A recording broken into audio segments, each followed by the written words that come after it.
আসসালামু আলাইকুম ভিউয়ার্স, কেমন আছেন আপনারা? তো আপনাদের সাথে আজকে আমি শেয়ার করতে যাচ্ছি কিভাবে অথেন্টিক একটা রেসিপিতে গরুর গোস্ত রান্না করা যায়। তো চলুন দেখে নেওয়া যাক। তো এখানে প্রথমেই আমি 1 কেজি পরিমাণের গোস্ত এখানে ভালো মতো ধুয়ে নিয়েছি। এখন দিয়ে দিচ্ছি সরিষার তেল 1/2 কাপ পরিমাণ। সরিষার তেলটা আমি দিয়ে দিয়েছি, আপনারা ইচ্ছা করলে পরিমাপ করে নিতে পারেন। তো আমি আমার অনুমান মতো দিয়ে দিয়েছি, 1/2 কাপই হবে। এখানে দিয়ে দিচ্ছি আমি 3 চা চামচ হলুদের গুঁড়া। হলুদের গুঁড়াটা আমি 1 কেজি পরিমাণের জন্য 3 চা চামচই যথেষ্ট। এখন দিয়ে দিচ্ছি ধনিয়ার গুঁড়া 1 চা চামচ এবং 2 চা চামচ মরিচের গুঁড়া। তো আপনারা যদি ঝালটা একটু বেশি পছন্দ করে থাকেন তাহলে আপনারা এখানে ঝালের পরিমাণটা বাড়িয়ে নিতে পারেন। এখন দিয়ে দিচ্ছি আমি এখানে গরম মশলা গুঁড়া। এখানে প্রায় 1 টেবিল চামচ পরিমাণে গরম মশলা হবে। দিয়ে দিচ্ছি 4 টুকরা দারচিনি, 6-7টা এলাচ, সবুজ এলাচ। আপনারা আপনাদের পছন্দ মতো যদি গোস্তের পরিমাণটা বেশি দেন তাহলে মশলাটাও বাড়িয়ে নেবেন। দিয়ে দিলাম 4টা তেজপাতা। এখন দিয়ে দিচ্ছি 1.5 মুঠ পরিমাণ, আপনারা 1.5 কাপ পরিমাণ করে নিতে পারেন। তো এখানে আমি মুঠ অনুযায়ী দিয়েছি আমার এখানে 1.5 মুঠ হয়েছে। তো এখানে 1.5 মুঠ পরিমাণে পেঁয়াজ দিয়ে দিয়েছি আমি। এখন দিয়ে দিচ্ছি আলু। আমি এখানে আলুটা প্রথমেই একদম দিয়ে দিয়েছি, কারণ হচ্ছে যেহেতু আমি সম্পূর্ণ গোস্তটাই আমি হাতে মেখে রান্না করব, সেই জন্য আলুটাও একসাথেই দিয়ে দিচ্ছি যাতে করে মাখানোটা একদম সুন্দরভাবে হয়ে যায়। তো এখন দিয়ে দিলাম 3 চা চামচ পরিমাণে আদা বাটা এবং রসুন বাটা। আমি আদা এবং রসুন একসাথেই বেটে নিয়েছিলাম, আপনারা চাইলে আলাদা আলাদাও দিতে পারেন। তো এখন দিয়ে দিচ্ছি লবণটা আপনারা আপনাদের স্বাদ মতো দিবেন।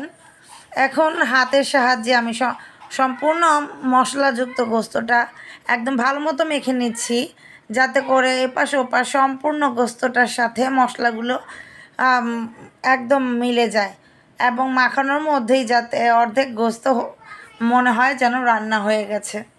দেখুন ভিউয়ার্স, আমি সম্পূর্ণ গোস্তটাকে কিভাবে মেখে নিচ্ছি, আপনারাও এইভাবে গোস্তটাকে ভালো করে মেখে নেবেন।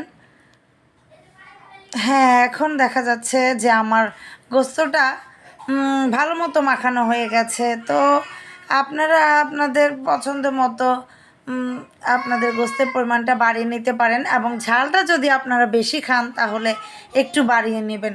তো এখন এটাকে আমি কিছুক্ষণের জন্য রেস্টে রেখে দিচ্ছি। এখন আবার চলে আসলাম আধা ঘন্টা পর, কারণ আমার হাতে বেশি সময় ছিল না, তাই আমি আধা ঘন্টাই রেখেছি।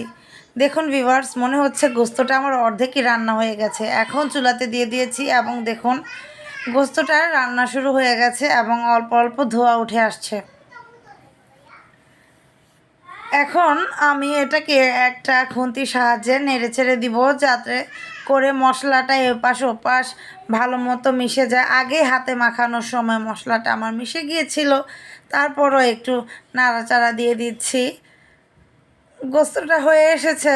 এখন কষানোর জন্য আপনাদের পরিমাণ মতো মিডিয়াম টু লো হিটে আপনারা রেখে গোস্তটা রান্না করবেন, কারণ গোস্ত রান্নার সময় চুলার তাপটা মিডিয়াম টু লো হিটে রাখবেন।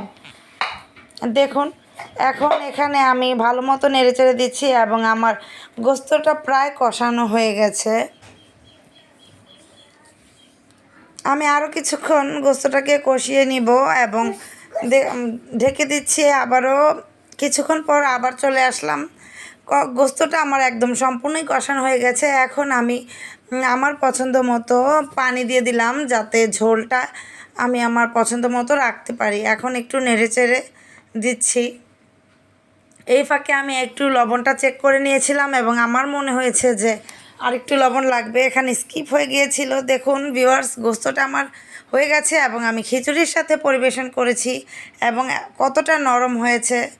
তো আপনারা যদি চান তাহলে এইভাবে আপনারা গোস্তটা পরিবেশন করতে পারবেন পোলাও, ভাত, খিচুড়ি, রুটি, পরোটা, যে কোনো কিছুর সাথে। তো আমার ভিডিওটা যদি আপনাদের ভালো লেগে থাকে তাহলে একটা ফলো দিয়ে দিবেন। আসসালামু আলাইকুম।